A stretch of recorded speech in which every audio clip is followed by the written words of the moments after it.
नमस्ते दोस्तों, film fathom में आपका स्वागत है। आज मैं आपको एक ऐसी फिल्म के बारे में बताने वाला हूं जो पिछली सदी की एक आइकॉनिक फिल्म को भी एक नई ट्विस्ट के साथ पेश करती है।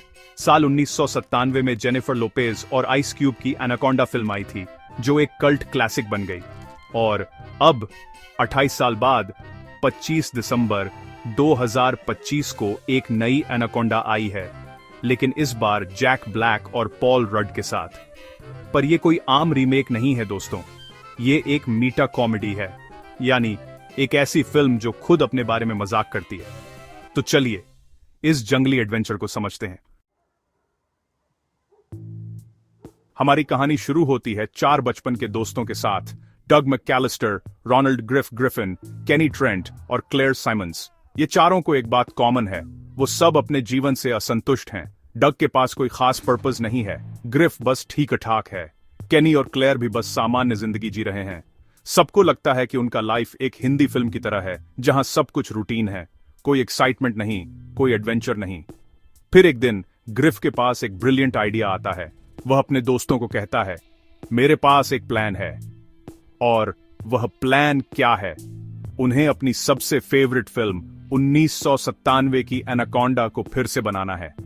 अब सवाल यह है कि क्या ये वाकई एनाकोंडा की राइट्स ले सकते हैं?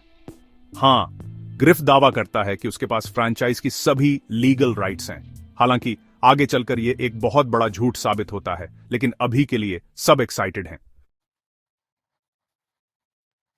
दोस्तों, ये चारों अपने सपनों के लिए एक लोन ले लेते हैं और अपनी खुद की लो बजट इंडी फिल्म बनाने के लिए तैयार हो जाते हैं। उन्हें एक स्नेक हैंडलर संटियागो को भी अपने साथ ले लेते हैं। और फिर क्या होता है, ये सब लोग अमेज़न रेन फॉरेस्ट के लिए निकल पड़ते हैं, ब्राजील में। हां, सही सुना, असली जंगल, असली खतरे, असली एडवेंचर। अब शूटिंग शुरू होती है। पहली सीन को फिल्म करना है, लेकिन अचानक एक मिसहैप हो जाता है। ग्रिफ एक्सीडेंटली अपने स्नेक को मार देता है, जिसे फिल्म में यूज करना था। तो अब क्या? ग्रिफ और सांटियागो दूसरा स्नेक ढूंढने के लिए जंगल में निकल पड़ते हैं। पर तभी एक मैसिव एनाकोंडा सामने आता है। यह कोई छोटा मोटा स्नेक नहीं है, यह एक लेजेंडरी मैन ईटिंग एनाकोंडा है जो पूरे जंगल को टेरराइज कर रहा है। और फिर संटियागो को यह एनाकोंडा अटैक कर देता है। देखिए दोस्तों, जब आप सोचते हो कि फिल्म बनानी है, तो शायद आप असली डेंजर के लिए प्रिपेयर नहीं होते। अब कहानी में एक नया कैरेक्टर आता है, आना। वह एक मिस्ट्री वुमन है जो कहती है कि वह इलीगल गोल्ड माइनर्स को कैच करने के लिए आई है। डग को यह कैरेक्टर बहुत इंटरेस्टिंग लगता है। उसे लगता है कि अगर आना को फिल्म में ऐड कर दे तो फिल्म ज्यादा इंटरेस्टिंग हो जाएगी। तो डग अपना मेन फोकस बदल देता है। अब वह फिल्म को ज्यादा आना के इर्द गिर्द बनाना चाहता है, लेकिन यह ग्रिफ को बिल्कुल पसंद नहीं आता, क्योंकि यह तो उनकी ओरिजिनल प्लान को चेंज कर देगा। और फिर एक बड़ी ट्विस्ट आता है। डग को पता चल जाता है कि एक दूसरी फिल्म क्रू भी वहीं जंगल में है और वो भी एनाकोंडा का ही रीमेक बना रही हैं। डग को यह सुनकर गुस्सा आ जाता है। उसे लगता है कि ग्रिफ किसी और डील के साथ काम कर रहा है। वह ग्रिफ के पास जाता है और एंग्रीली क्वेश्चन करता है। और तब ग्रिफ कन्फेशन दे देता है। सारी सच्चाई सामने आ जाती है। ग्रिफ ने झूठ बोला था। उसके पास एनाकोंडा फ्रैंचाइज की कोई लीगल राइट्स नहीं है। वह सब एक लाई था। यह सुनकर डग और ग्रिफ के बीच एक बहुत बड़ी आर्ग्यूमेंट हो जाती है और अपनी गुस्से में ग्रिफ दूसरी फिल्म क्रू के साथ ज्वाइन करने का फैसला करता है, बस डग से दूर जाने के लिए। पर जब ग्रिफ उस दूसरी क्रू के सेट पर पहुंचता है तो वहां क्या मिलता है? रूइंस, सब कुछ तबाह, पूरी क्रू मिसिंग है। कोई नहीं। तब तक दूसरी तरफ आना का सीक्रेट रिवील हो जाता है। वह असल में एक इलीगल गोल्ड माइनर है जो पुलिस से भाग रही है। और जब एक पुलिस ऑफिसर उसे कैच करने की कोशिश करता है तो ग्रिफ, जो सोचता है कि वह पुलिस ऑफिसर एक विलन है, उसे शूट कर देता है। हां, सही सुना, एक इनोसेंट पुलिस ऑफिसर को ग्रिफ किल कर देता है। अब आना पूरी क्रू पर गन पॉइंट करके सोना खोजने के लिए फोर्स करती है। वह चाहती है कि ये सब लोग उसके लिए इलीगल गोल्ड ढूंढें।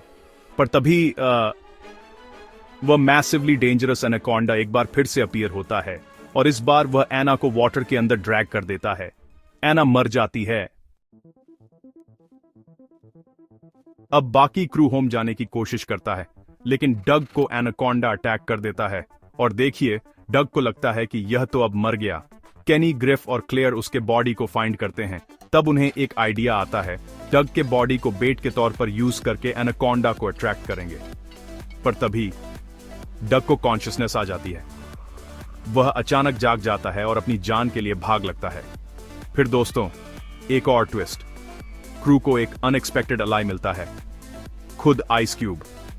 हाँ, 1997 की एनाकोंडा फिल्म में आइस क्यूब ही थे। आइस क्यूब उन्हें पायरोटेक्निक्स सेट करने में हेल्प करता है, तो वो सब मिलकर एनाकोंडा को किल करने की कोशिश करते हैं।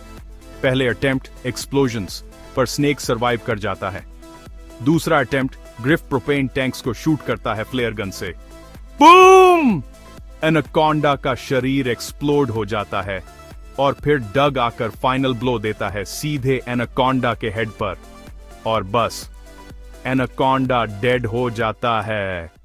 विक्ट्री! अब देखिए क्या होता है। डग, ग्रिफ, केनी और क्लेयर अपनी फिल्म को कंप्लीट कर लेते हैं। उन्हें लगता है कि अब यह फिल्म को थिएट्रिकल रिलीज मिलेगी, पर नहीं। सोनी पिक्चर्स, जिनके पास असली एनाकोंडा फ्रैंचाइज के राइट्स हैं, उन्हें एक सीज एंड डिजिस्ट लेटर भेज देता है। मतलब कोई थिएट्रिकल डिस्ट्रीब्यूशन नहीं। पर फिल्म इंडस्ट्री में खुशियों का अंत नहीं होता दोस्तों। ग्रिफ और क्लेयर को आपस में फीलिंग्स हो गई हैं इस होल एडवेंचर में, तो वो दोनों आगे चलकर शादी कर लेते हैं। और डग, उसे एक और अनएक्सपेक्टेड सरप्राइज मिलता है। जेनिफर लोपेज, असली एनाकोंडा की स्टार जेनिफर लोपेज, उसकी फिल्म को देखती है और उसे पसंद आता है। फिर वह डग से कांटेक्ट करती है और कहती है कि वह एनाकोंडा का एक एक्चुअल रीबूट डायरेक्ट करना चाहती है और डग को ही डायरेक्टर बनाना चाहती है। और एक फाइनल ट्विस्ट, संटियागो, वो स्नेक हैंडलर जो पहले एनाकोंडा से अटैक हुआ था, वह अलाइव निकलता है। तो सब चीजें एक सॉर्ट ऑफ हैप्पी एंडिंग पर चली जाती हैं। तो ये था दोस्तों एनाकोंडा 2025 की पूरी कहानी। एक मेटा कॉमेडी जो एक ओल्ड क्लासिक को सेलिब्रेट करती है, लेकिन उसी को पैरोडी भी करती है। जैक ब्लैक और पॉल रड की केमिस्ट्री एब्सोल्युटली अमेजिंग है। अगर आपको मूवी एक्सप्लेनेशन वीडियोस पसंद है तो इस चैनल को सब्सक्राइब करें। नई वीडियोस के लिए बेल आइकॉन को प्रेस करें। तो फिर मिलते हैं अगली वीडियो में। Until then, keep watching, keep enjoying.